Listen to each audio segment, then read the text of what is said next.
మనము ఇప్పుడు కాజాగూడలో ఒక కమర్షియల్ కాంప్లెక్స్ దగ్గర ఉన్నాము. ఈ బిల్డింగ్ ఆపోజిట్లో.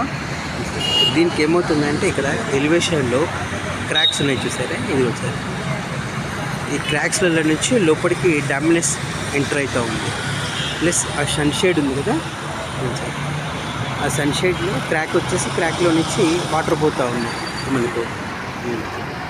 ఈ ఫ్లోరింగ్ మొత్తం కూడా స్టోన్ మధ్యలో ఫ్లోరింగ్ ఉంటుంది కదా, ఫ్లోరింగ్ టైల్స్ మధ్యలో నుంచి మీకు ప్రాక్టికల్గా చూపెట్టడానికి సార్. ఇట్లా వాటర్ పోస్తే దీంట్లో నుంచి వాటర్ వెళ్ళిపోతున్నాయి, అంటే కిందికి వెళ్ళిపోతుంది. మీరు గమనించవచ్చు ఇక్కడ స్కేల్ ఫామ్ అయింది, మీరు చూడండి.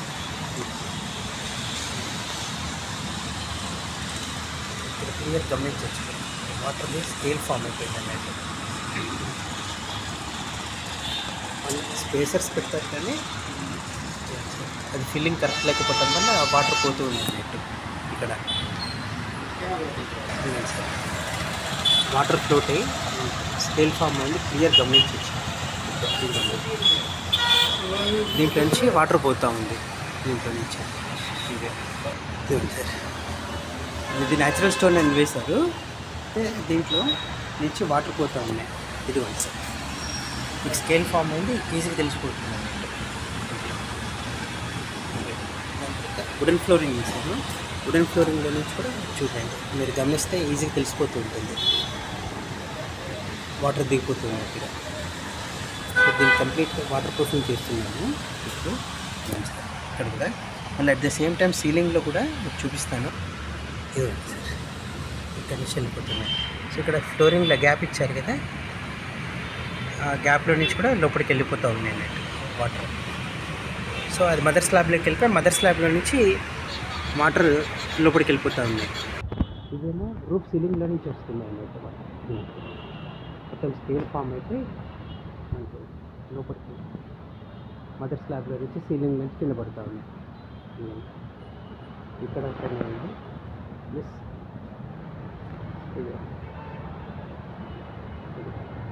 రూఫ్ స్లాబ్లో నుంచి లీకేజ్ అన్నమాట వస్తుంది, కిందికి వస్తుంది. రూఫ్లో ఇది క్యాంటిలివర్ బీమ్ సార్, ప్రొజెక్షన్ ఇచ్చారు. దీంట్లో కూడా సేమ్ ప్రాబ్లం అన్నమాట. స్లాబ్లో నుంచి లీకేజ్ దీనికి వచ్చారు, లీకేజ్ అవుతూ ఉంది, దీంట్లో నుంచి లీకేజ్ అవుతుంది. ఇక్కడ కూడా సేమ్ ప్రాబ్లం, ఫ్లోరింగ్లో వాటర్ అయితే దీంట్లో నుంచి కింద దిగుతుంది, వాటర్ కింద పడుతూ ఉంటుంది. దీంట్లో నుంచి దిగిపోతుంది అట్లనే దీంట్లో వాటర్ స్టాగ్నేట్ అయిపోతుంది సార్. వాటర్ ఫౌంటైన్ ఉంటుంది సార్, దీంట్లో నుంచి కూడా సేమ్ ప్రాబ్లం ఉంది సార్. స్టోన్స్ మధ్యలో వాగిపోయిన వాటర్ అంతా స్లాబ్లో నుంచి వస్తుంది, స్లాబ్ నుంచి లీక్ అయితే కింద ఫాల్ సీలింగ్ మొత్తం ఖరాబ్ అవుతుంది. దీనికి కంప్లీట్ వాటర్ ప్రూఫింగ్ చేస్తాను మీకు. So sir thank you sir, thanks for watching. Okay thank you.